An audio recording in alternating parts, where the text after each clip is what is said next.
Recording studio Patna.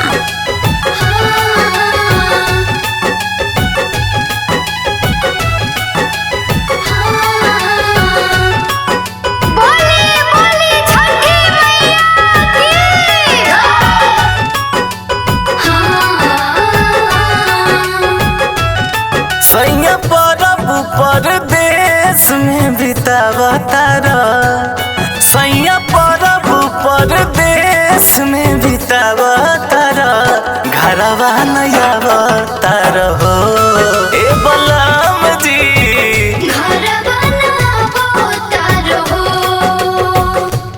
ए जी कैसे छठ बीती हमार, सभे जाई एगो हम ना जाए तो कैसा लगे। ए जी हमार बात मान लिए जी, चल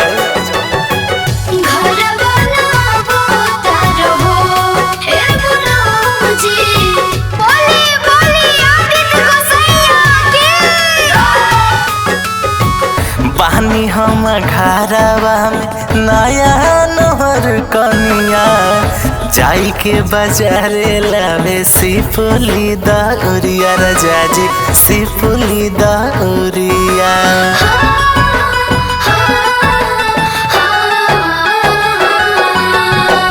बानी हम घरवा में नया नहर कनिया, जाई के बाजारे लावे सिपुली दउरिया, राजा जी सिपुली दउरिया। बोल रेलिया के टिकट कब कटावतारा, बोल रेलिया के टिकट कब कटावतारा, घरवा नया अवतार हो ए बलराम जी।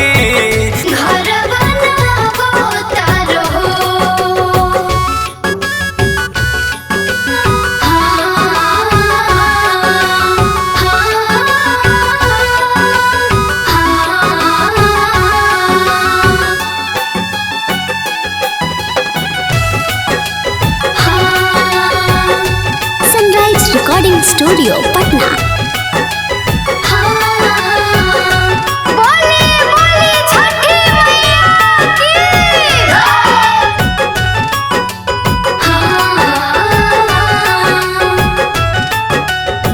संदीप तिवारी पिया मानिला नवतिया, अर्घ देवे जाए के बा छठी माई के घटिया, राजा जी छठी माई के घटिया।